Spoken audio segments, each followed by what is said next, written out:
حکومت کا قانون ہے کہ دوسری شادی آپ پہلی بیوی کی پرمیشن کے بغیر نہیں کر سکتے. اللہ کا قانون ہے کہ آپ کر سکتے ہیں بشرطے کہ آپ سب کے حقوق بولو بھائی برابر. تو اس لیے آپ کر سکتے ہیں. آپ گورنمنٹ تو پابندی لگائے گی. اس کا بہتر ہے گورنمنٹ کی خود ہی کرا دو.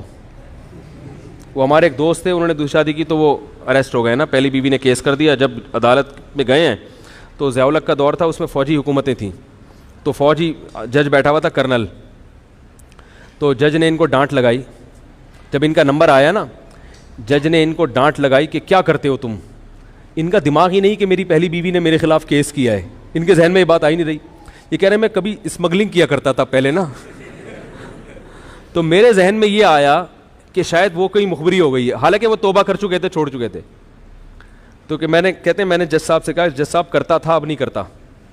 جج کی سمجھ میں نہیں آیا کہ یعنی جج تو پورا تھا تم نے دوسری شادی کی ہے کہ کیوں کی ہے, یہ یعنی یہ کیا کرتے ہو تم کو, کرنے کا کام ہے, یہ کہنا چاہ رہا تھا جج. تو کہہ رہے میں نے کہا کہ وہ تو کرتا تھا اب تو نہیں کرتا. اب وہ کرنل بیٹھے ہوئے ماشاءاللہ, وہ پٹھان تھا جج بھی نا, بڑا کڑک آدمی. اس نے غصے سے پوچھا کیا مطلب بھائی کہ تمہاری بیوی میں کیا خرابی تھی. اب سمجھ میں آیا اس کے نا. جج نے پوچھا کہ تمہاری پہلی بیوی میں کیا خرابی. اس نے کہا سر کوئی خرابی نہیں, بہت اچھی ہے میری بیوی. اولاد نہیں ہے. سر اولاد بھی ہے. پھر کیوں کی ہے دوسری شادی. تو تمہیں پتہ نہیں کہ پاکستان کے قانون میں بیوی کی پرمیشن کے بغیر شادی کرنا جرم ہے.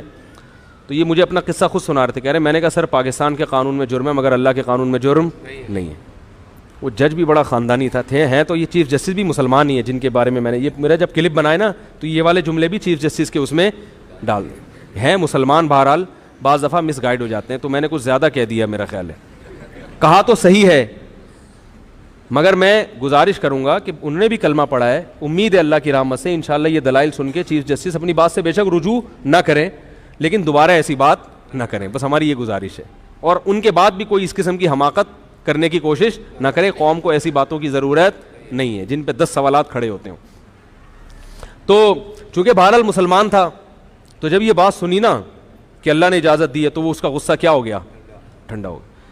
جج کتنے ہی برے ہوں, میں نے ایک بات دیکھی ہے کہ جب ان کے سامنے قرآنی آیات پڑھ کے سنائی جاتی ہیں تو تھوڑا سا نرم پڑ جاتے ہیں. ایک کیس میرے سامنے آیا تھا ایسا, وہ عدالت میں ایک صاحب گئے, جج نے ان کو ڈانٹ لگائی, انہوں نے قرآنی آیات پڑھی تو جج کا غصہ ایک دم.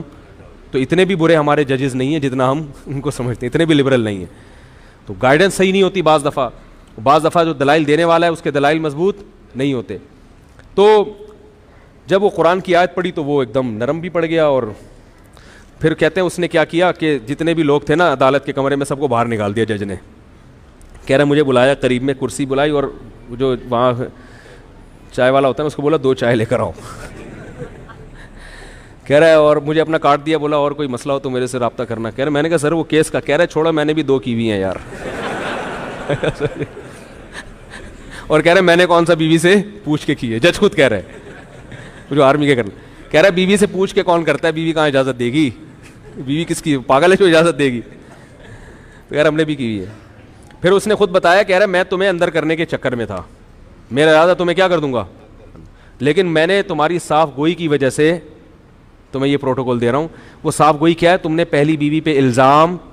کہہ رہا ہے جتنے دوسری شادی کے کیسز آتے ہیں پہلی بیوی کو زبردستی بدنام کرتے ہیں. جس بیچاری کو ایک تو غم اس کا ہوا کہ سوکن کیوں آئی, اوپر سے ساری بلی کس پہ ڈال دیتے ہیں.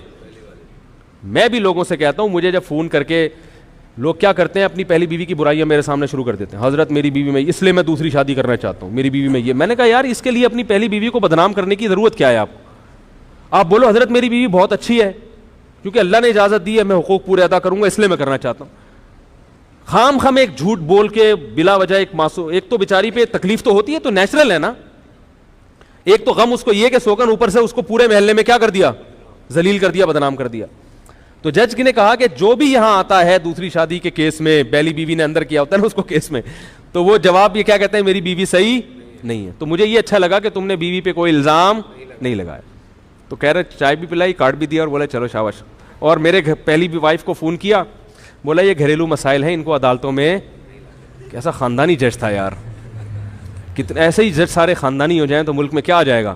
اس نے بولا یہ تمہارے گھریلو مسائل ہیں, شادی کر لی یہ ہو گیا, ان کو گھروں میں بیٹھ کے شریفوں کی طرح عدالتوں میں اچھے لوگ نہیں آتے, یعنی فیملی میٹر لے کے ان چھوٹی چھوٹی باتوں پہ عدالتوں میں نہیں آتے. گھر کے مسائل کیا کرو, گھر میں حل کرو, بیٹھو جرگا ورگا بٹھاؤ, بھائی ٹھیک ہے اب کر لی, اب اس کو کیسے مینیج کرنا ہے, کچھ اور کچھ حقوق کروا لو اس کے, بھائی اتنے پیسے دے دو اس کو, مہر میں اضافہ کر دو وغیرہ وغیرہ. یہ میں طریقے بھی بتا رہا ہوں عورتوں کو. اچھا بھائی, اگر مسجد میں درس یا حدیث دیا جا رہا ہے تو مقتدی کا مسجد سے اٹھ کے جانا جائز ہے اگر کام وام ہو. حدیث میں کلمہ لا الہ الا اللہ کے بڑے فضائل ہیں, تو اگر لا الہ الا اللہ تو محمد رسول اللہ ضروری. دیکھو لا الہ الا اللہ ایک مکمل کلمہ ہے, جب لا الہ الا اللہ کا ورد کریں تو لا الہ الا اللہ ہی ہے حدیث میں. باقی محمد رسول اللہ یہ اس لا الہ الا اللہ کا بطور ذکر کے حصہ نہیں ہے, کلمہ شہادت کے طور پہ حصہ ہے. تو ذکر جب کریں تو صرف لا الہ الا اللہ, اور علماء کہتے ہیں 10-15 دفعہ جب لا الہ الا اللہ کہیں تو ایک دفعہ کیا کہہ لیں, محمد رسول اللہ. تو یہ طریقہ ہونا چاہیے تاکہ وہ حدیث کی مطابقت ہو جائے. باقی لا الہ الا اللہ محمد رسول اللہ کوئی پورا کرنا چاہے تو پابندی نہیں ہے, لیکن یہ جو ذکر اذکار ہے نا یہ توقیفی ہیں. کیا مطلب, حدیث میں جیسے آئے گا اسی کو فالو کرنا پڑے گا. تو حدیث میں صرف آتا ہے افضل الذکر لا الہ الا اللہ, سب سے بہترین ذکر کیا ہے, لا الہ الا اللہ. تو ہمیں پھر جب ذکر کریں گے تو وہ انہی ورڈنگ کا بھی ہم نے خیال کرنا ہے.